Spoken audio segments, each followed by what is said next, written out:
장 18절에서 19절까지의 말씀입니다. 이 계시의 말씀을 읽어드리는 가운데 살아계신 하나님의 음성을 듣는 시간이 되시기 바랍니다. 주의 성령이 내게 임하셨으니 이는 가난한 자에게 복음을 전하게 하시려고 내게 기름을 부으시고 나를 보내사 포로된 자에게 자유를, 눈먼 자에게 다시 보게 함을 전파하며 눌린 자를 자유롭게 하고 주의 은혜의 해를 전파하게 하려 하심이라 하였더라. 아멘.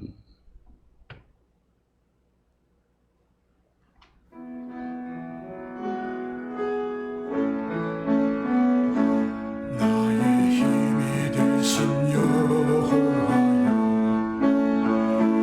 내가 주님을 사랑합니다. 주는 나의 반석이시며 나의 요새시며 주는 나를 이끄시며 나의 주 나의 하나님, 나의 피할 바위시여 나의 방 되시라. 나의 하나님,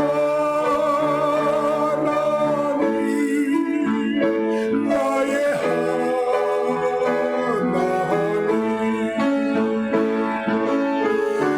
구원의 뿌리시여 세계 산성이라.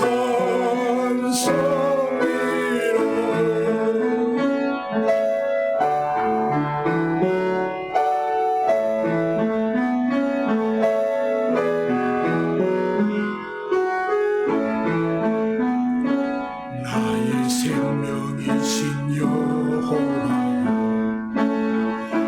내가 주님을 찬양합니다. 주는 나의 사랑이시며 나의 의지시라.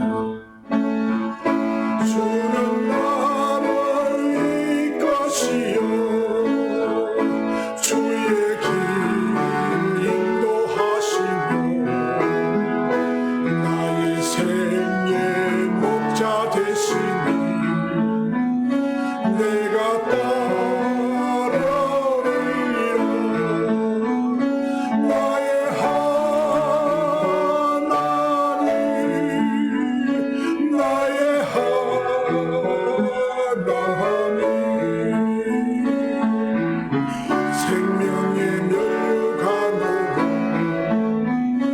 내게 씌우소서.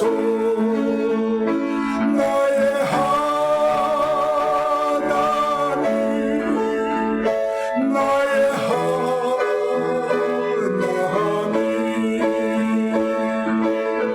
그는 나의 여호와, 나의 구세주.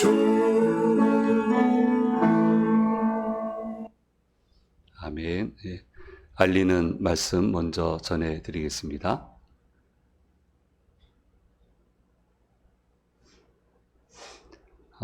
아시는 것처럼 또 참여해 주신 것처럼 우리가 사랑했던 여승남 집사님께서 지난 3일 하나님의 부르심을 받으셨습니다. 유가족들을 주님 안에서 위로해 주시기 바랍니다. 아마 2부 예배에 오실 것 같은데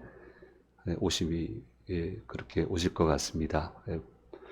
보실 수 있을지는 모르겠지만 기도해 주시기 바라고요. 우리 박 권사님 더 힘을 가지고 잘 사실 수 있도록 그렇게 기도해 주시면 감사하겠습니다. 국가 유공자이시기 때문에 내일 안장식은 국립서울현충원 보안식장에서 오후 3시에 진행이 되겠습니다.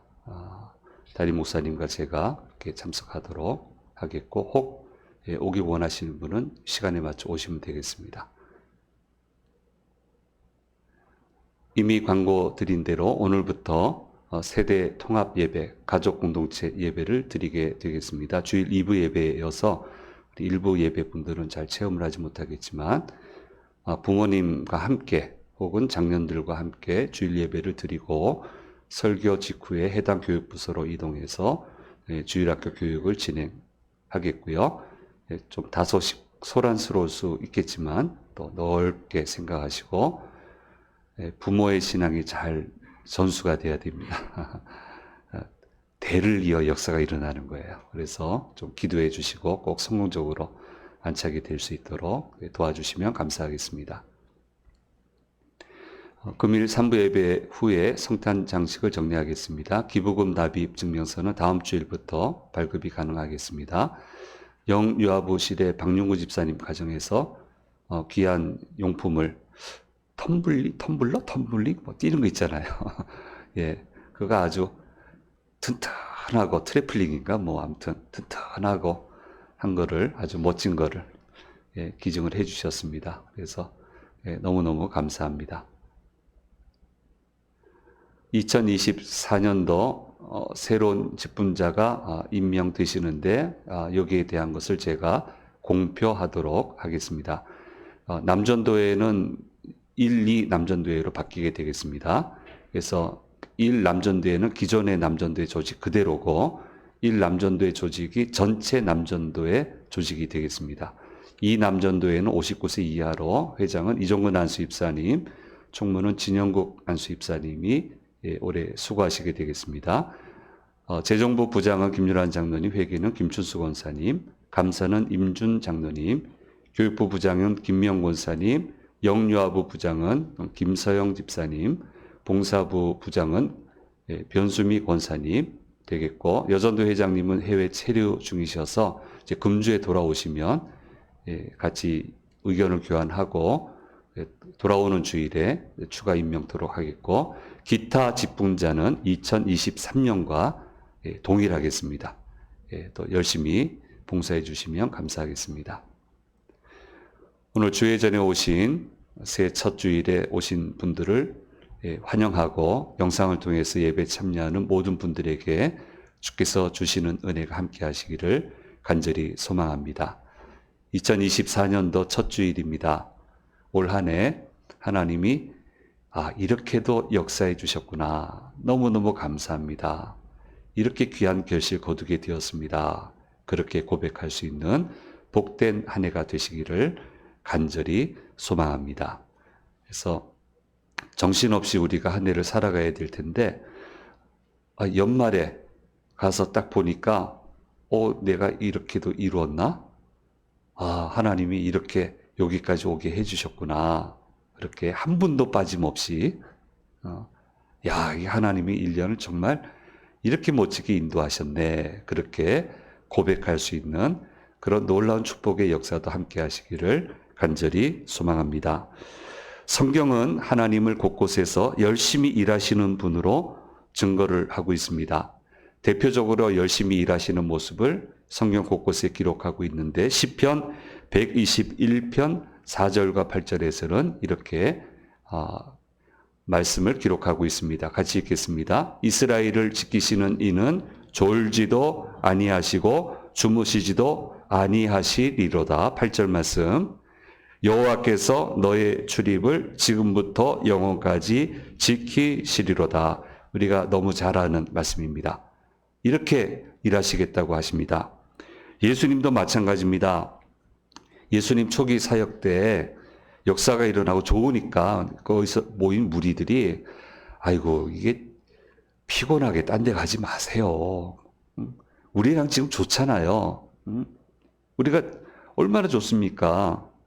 그러니까 티키타카하고 아주 좋으니까 어디 가지 마시고 고생하지 마시고 우리하고 살자고 재밌게 우리하고 살자고 그렇게 얘기를 하는데 예수님은 그 사람들에게 이렇게 얘기를 했습니다. 누가복음 4장 43절에서 44절 말씀에 말씀하셨습니다. 같이 읽습니다.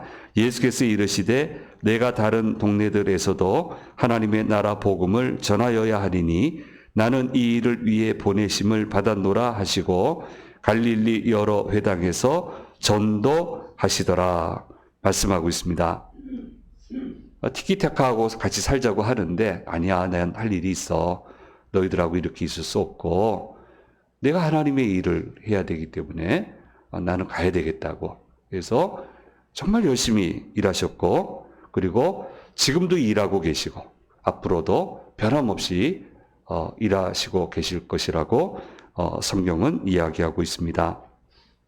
하나님은 열심히 일하시는데 그 일하심의 최종 대상이 누구입니까? 그것은 바로 하나님을 믿는 저와 여러분입니다. 납니다. 나를 위해 일하시는 거예요. 나를 위해 일하시는 것이 그게 하나님을 위해서 일하시는 거예요. 나를 섬기는 것이, 우리를 섬기는 것이 그게 바로 예수님 자신이 예수님을 위한 일이에요. 그러니까 모든 초점은 우리에게 맞춰져 있습니다. 그래서 나를 위해서, 우리를 위해서 졸지도 아니하시고 주무시지도 않고 일을 하시겠다고 말씀하고 있고 그렇게 하고 계세요. 정말 열심히 일하세요. 어떻게 이걸 맞추셨을까? 이 타이밍을 맞추셨을까? 어떻게 이런 사람을 붙여주셨을까? 어떻게 이런 공동체를 만드셨을까? 감탄할 일이 한둘이 아니잖아요. 야, 참 하나님 열심히 하신다. 나라면 이렇게 할 수 있겠나? 그 정도로 열심히 일을 하십니다. 그런데 그 일의 내용이 무엇입니까? 오늘 말씀에서 명확하게 가르쳐 주시고 있습니다. 그것은 포로된 자에게 자유를, 눈먼 자를 보게 하시는 것, 그리고 눌린 자를 자유하게 하시는 것이라고 말씀하고 있습니다. 억압당하며 살 수밖에 없는 사회 구조 속에서 우리가 살고 있지만 외형은 그래요. 근데 억압당하지 않아요. 그렇게 누르려고 하고 붙들려고 하고 얼마나 그런 구조 속에서 우리가 살아왔고 또 살아가고 있습니까? 그래도 자유예요. 그렇게 그 구조 속에서도 자유롭게 살아가도록 해주기 위해서 제대로 가야 될 길을 구분 못해서 더 이상 방황하지 않고 갈 길을 정확하게 알고 가게 해서 풍요롭고도 참 자유를 누리며 살 수 있도록 하기 위해 열심히 노력을 하신다고 말씀하시고 계십니다. 별의별 구조 속에 들어가도 뭐 마음에 찬양이 나오는데 어떡해요? 아이고 예, 아유 예, 이렇게 핍박이 오네요. 아이고 하나님 감사합니다. 뭐 저 같은 사람한테 핍박당할 기회도 주십니까? 이렇게 되는 걸 어떡해요? 어떡하냐고. 남들은 그런 상황 만들면 뭐 세상을 다 잃은 것 같고 살기 싫다 그러고 하는데 하나님의 은혜가 더 큰 걸 어떡해? 세상살이 그렇죠. 뭐 붙들려고 그러고 포로 삼으려고 그러고 억압하려고 그러고 누르려고 그러고 거기 매이면 풍성한 삶이 어떻게 있겠어요? 그런데 이런 속에서도 풍요를 누리고 천국을 누리고 평안을 누리고 살아가게 하기 위해서 주님은 열심히 일하신다라고 말씀하시고 계십니다. 그래서 이 주님 붙들고 가게 되면 풍성한 결실을 거두게 되고 결실이 가득한 삶을 살 수 있게 되는 겁니다. 못 거둘 것 같아. 상황이 이렇게 되니까 살아남는 것만도 다행이다라고 그럴 때가 있잖아요. 근데 가서 보면 있어요, 결실이. 아니, 왜 이게 있지? 그건 하나님이 해주시는 거예요. 참 놀랍다. 어떻게 이걸 얻게 되나? 이게 하나님의 역사죠. 깜짝깜짝 놀라고 감사하게 되고 감격하게 되고 이런 삶을 살도록 해주기 위해서 주님이 오셔서 열심히 일하신다라고 말씀하시고 있는 겁니다. 그래서 그렇게 가면은 재밌죠. 힘든데 재밌어요. 또 하나님이 또 어떻게 해주실까 기대도 되고 재밌으니까 어떻게 됩니까? 재밌게 사니까 다른 사람 눈에도 재밌는 게 보이니까 신분의 변화도 따라오게 되고 그렇게 감사하게 흔들리지 않고 살아가니까 그런 사람을 신뢰해서 때로는 소유의 변화도 이루어지는 것을 여러분 보셨잖아요. 저도 봤고요. 아니, 난 모르겠어요. 이제 목사님, 난 모르겠어요. 난 죽으라고 했는데 난 모르겠어요. 이제 난 결사는 꼴도 보기 싫어요. 분명히 그랬는데 그 다음에 찾아가니까 얼마나 아니어도 플러스입니다. 하나님 왜 이렇게 해주셨는지 모르겠습니다. 어떻게 여기까지 왔는지 모르겠습니다. 그런 고백을 하는 거 들었다고 제가 말씀드린 바가 있는데, 그래서 이렇게 살아가니까 신분의 변화도 오게 되고, 이 신분 변화가 엄청나게 왔어요. 소유의 변화도 오게 되고, 그렇게 물 흐르듯이 가게 된다는 겁니다. 아주 오래전에 여기 와서도 말씀드린 것 같은데, 열심히 살았는데 나이가 들도록 집이 없어서 우시던 집사님이 계셨습니다. 이제 퇴직할 때도 다 돼가고 아이들은 자꾸 커가고 초조한데, 이 젊은 사람들은 부모 찬스로 집을 사요. 자기는 정말 성실하게 아껴서 살았는데 있을까 말까 한데, 젊은 사람도 부모 찬스로 떡떡떡떡 어디에 집 있다 어디에 집 있다 하니까 마음이 무너져 내리고 눈물밖에 나지 않는 거예요. 그러다가 예배 드리다가, 제가 부임 전에 계셨던 목사님하고 예배 드리다가 어느 순간에 말씀 듣다가 결심하게 됐대요. 이제 이번 달부터 11조 생활하겠다고 결심했대요. 없는 살림에 더 축이 나게 생겼습니다. 완전히 축이 나게 생겼습니다. 그래서 축이 났는데 몇 년이 되지 않아서 집을 장만했어요. 아파트를 장만했어요. 대출금은 남아있지만 괜찮습니다. 그 집 장만했습니다. 근데 목사님, 이게 계산이 안 돼요. 이게 왜 됐는지 난 계산이 안 돼요. 하면서 저 붙들고 우시던 집사님도 그대로 제가 기억을 하고 있습니다. 이처럼 하나님의 자녀된 우리들이 웃으며 살아갈 수 있도록 어렵죠, 세상살이. 근데 그 어려움에 찌들려 살지 않도록 하기 위해서 주님은 열심히 일하시고 계신다 라고 하는 것을 말씀해 주고 있습니다. 그러면 하나님이 축복하시면, 복을 주시면 어떻게 됩니까? 일단 일이 많아집니다. 네. 하나님이 복을 주시면 일을 많이 하게 되는 겁니다. 예. 쏘으면 안 됩니다. 일 적게 하고 많이 버는 게 하나님 축복이다. 그런 법은 없습니다. 일 적게 하고 많이 버는 그 단계까지 오를 때까지 얼마나 열심히 일했겠어요. 그러니까 그 정도 되는 거지. 쏘으면 안 됩니다. 커다란 조직의 수장이 되신 분들을 여러 번 알고 교제하며 대화를 나눠봤습니다. 근데 그분들의 기도 제목은 한결같았어요. 그 자리에 오르기 전에는 그 자리 달라고 기도하는 거예요. 정말 열심히 일해야 돼요. 분초를 다투고요. 분초 스케줄이 다 있어요. 화장실 갈 시간도 없어요. 계속 기다리고 있으니까. 그런데 그걸 구하더라고요. 금식 기도하고, 작정 기도하고, 빨래를 널다가도 부인은 널다가도 멈추고 거기서 무릎 꿇고 기도하고, 제발 기도해 달라고. 그 일만이 하는 거예요, 그거. 힘들고 피곤한 거예요. 그런데 그렇게 달라고 기도하더라고요. 그리고 그 자리를 얻었습니다. 그 다음부터는요, 일만 하는 게 문제가 되지 않아요. 어떻게 하든 그 일을 감당을 해내려고. 육신이 좀 힘이 드니까, 그래서, 그런 보약이 있는 건 처음 알았어요. 별의별 보약이 있더만요. 신문은 제가 보지 못했지만, 그걸 먹노라고 하는 얘기까지는 제가 직접 들어봤어요. 깜짝 놀랄 만한 것들을 챙겨 드시더라고요. 어떻게 하든 해내려고. 하나님 축복하시면 일만이 하는 거예요. 이렇게 금식 기도하는 거예요. 작정 기도하고요. 중보기도 해달라고 그러고요. 일 많이 하게 해달라고. 쏘으면 안 됩니다.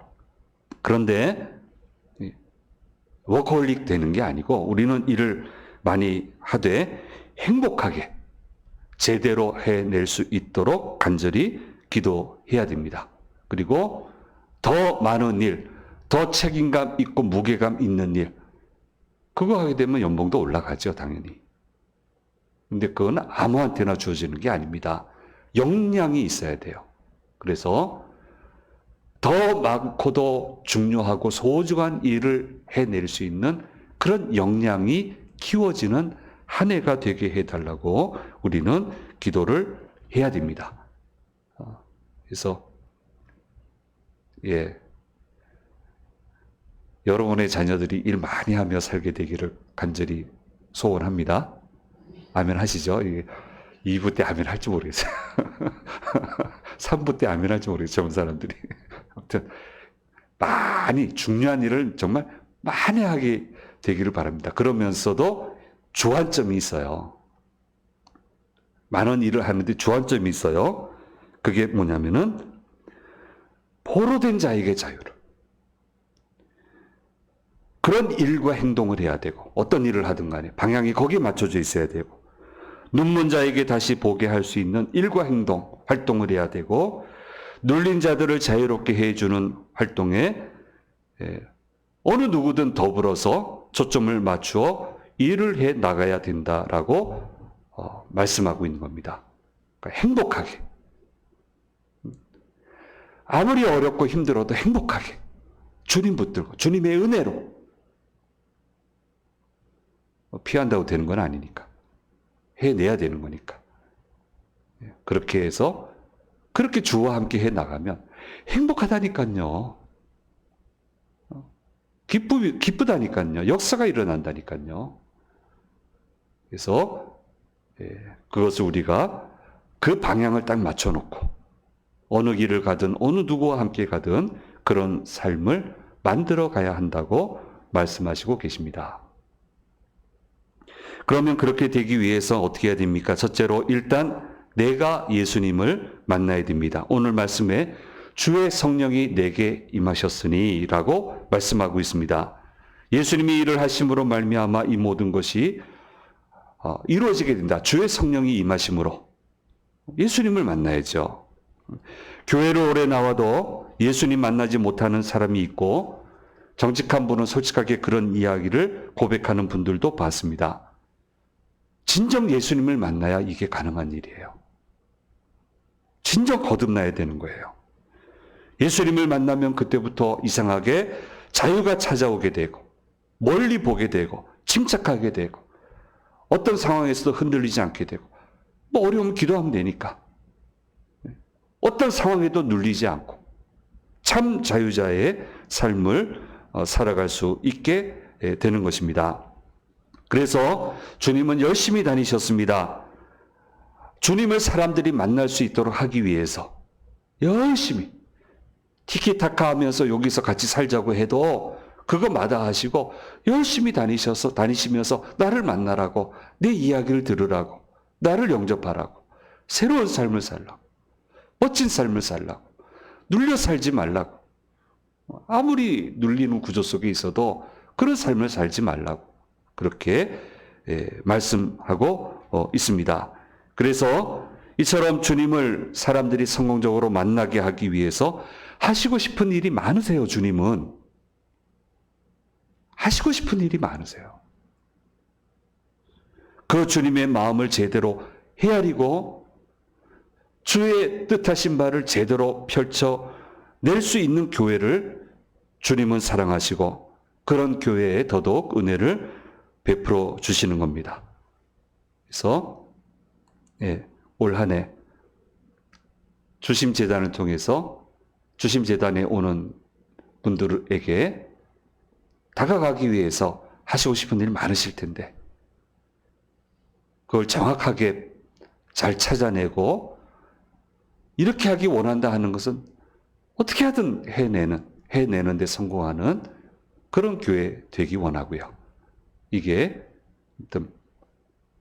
평생 목회 철학입니다. 교회는 이렇게 돼야 되는 겁니다. 둘째로 주님은 이와 같은 귀한 은혜를 모든 사람이 알 수 있도록 예수님을 증거하기를 원하시고 계시는 겁니다. 너무나 많은 사람들이 예수님을 모르고 있습니다. 만날 기회조차 얻지 못하고 있습니다. 예수 믿는 비율이 자꾸 줄어든다고 걱정하는데, 그거 안 믿는 사람한테 가야죠. 복음 전하는 게 쉬운 적이 언제 쉬웠어요, 그게? 한 번도 쉬웠던 적이 없어요. 근데 다 해냈잖아요.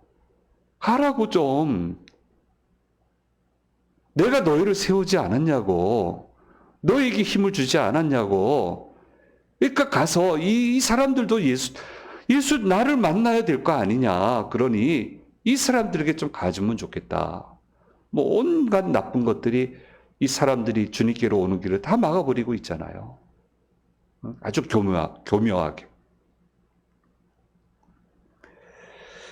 큰 정책 결정을 앞두고 있었습니다. 교회 선교에 큰 영향을 미치는 결정이었는데 공교롭게도 그 담당자가 교인이 아니었어요.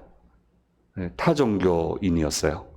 목사들이 걱정이 한가득했어요. 이거 어떻게 하면 좋나? 우리 기도하자고. 큰일 났다고. 목사님들 저 정책 결정에 반영이 안 되면 저 그룹에 복음 전하는 일이 막힌다고 기도하자고 했는데 그 담당자가 고집을 피우는 거예요. 목사님들을 집어넣겠다고. 목사님 수를 제일 많이 하겠다고. 난리가 났습니다. 아우, 세상에. 깜짝 놀랐습니다. 그러니까 얼마나 그분이 핍박을 받는지요. 얼마나 공격을 받는지. 저희들은 잘못 개입하면 또 안 되니까. 그래서 기도만 하고, 아이고, 하나님, 저분이 저 용기 있게 하시는데 좀 저 기세가 안 꺾이게 해 주십시오. 저희는 기도할 뿐이고 개입하면 또 문제가 되니까 끝까지 고집을 피워요. 그 이유가 뭐냐 그랬더니 내가 사랑하는 이 조직에 가장 어렵고 힘든 사람들을 위해서 진정으로 살아주는 분들은 목사님들밖에 없다. 그러니까 목사님들이 계셔야 된다. 내가 사랑하는 이 조직을 위해서는 목사님들이 계셔야 된다. 예. 그 정책 하시고 퇴직하셨어요. 퇴직하셨어요. 예. 그리고 나서 목사님들끼리 모여서 얘기한 거 있습니다. 우리 잘해야 된다고. 우리 잘해야 된다고. 이렇게 안 해도 될 분이 하셨다고. 그러니까 우리는 정말 잘해야 된다고. 선교하면서 그날 그 일을 제가 옆에서 봤으니까 그 일을 한 번도 잊은 적이 없습니다. 좀 쉬고 싶어도 조금 안 하고 싶어도 그때 그 일을 생각하면 그분은 모든 걸 걸었거든요. 우리 교인이 아닌데 이러면 안 되지. 저분은 저렇게 희생했는데. 전 그렇게 열심히 한 경험이 있습니다. 하나님은 나를 통해서 교회를 통해서 더더욱 많은 사람들에게 다가가기를 원하시고 계십니다. 그리고 그렇게 할 수 있는 일들을 많이 계속하기를 원하십니다. 그래서 하나님의 소원을 제대로 이루어드리는 교회가 되려면 이 일을 해야 됩니다. 똑같은 방법은 아니실 거예요. 하나님이 방법이 많으시니까 올해는 이렇게 하자, 내년에는 이렇게 하자. 예, 하십시다. 하나님 영광입니다. 저희 교회를 사용해 주십시오. 이 귀한 일에 쓰임 받게 해 주십시오. 예, 하나님 저를 사용해 주신다고요? 너무너무 감사합니다. 이렇게 사용해 주십시오. 영광스럽게 사용해 주십시오. 그렇게 고백드리는 교회, 고백드리는 믿음의 성도들을 주님은 기뻐하셔서 그분들에게 은혜와 능력을 부어주시는 겁니다. 예, 그래서 우리 교회는 하나님의 소원을 제대로 이루어드리는 교회를 목표로, 이거는 안 바뀌는 목표입니다. 예, 제가 목회하는 기간 동안에는 안 바뀝니다. 매년마다 방법은 다를 거예요. 하나님이 다른 얘기 하실 거예요. 어쨌든 하시고 싶은 일이 참 많으실 텐데 하나님 해주세요. 저를 사용해 주세요. 우리 교회를 사용해 주세요. 얼마나 영광입니까? 한번 왔다 가는 인생인데 얼마나 이게 영광스럽게 사는 겁니까? 하시고 싶은 일 좀 마음껏 펼쳐주시고 할 수 있는 역량을 저희한테 주시고 채워주셔서 감당할 수 있게 해 주십시오. 그래서 기쁨의 자리에 서게 해 주십시오. 그런 마음으로 우리 주님 앞에 나아가야 될 것입니다. 사랑하는 여러분, 한 마음으로 우리 열심히 일하시는 주님 만나서 우리 같이 한 마음으로 같이 일해서 놀라운 역사를 이루어드리는 그런 주인공 된 우리 믿음의 사람들이 올 한 해가 되기를 간절히 소망합니다. 기도하겠습니다. 귀하신 주님, 2024년 첫 주일을 맞이하면서 주님이 주님의 소원을 제대로 이루어드리는 교회가 되기 위해 우리 믿음의 사람이 되기 위해 말씀을 나눴습니다. 하시고 싶은 일 얼마나 많으시겠습니까? 우리 모두를 풍요롭게 해주시기 위해서 하시고 싶은 일 얼마나 많으시겠습니까? 그리고 이 세상을 향하여 하시고 싶은 일도 얼마나 많으시겠습니까? 그 일들이 이루어지고 제대로 해내는 복된 한 해의 삶이 되게 해주시고 거기에 쓰임받는 복된 주님의 자녀들 되도록 인도해 주시옵소서. 감사드리고 우리 주 예수 그리스도의 이름으로 기도드립니다. 아멘.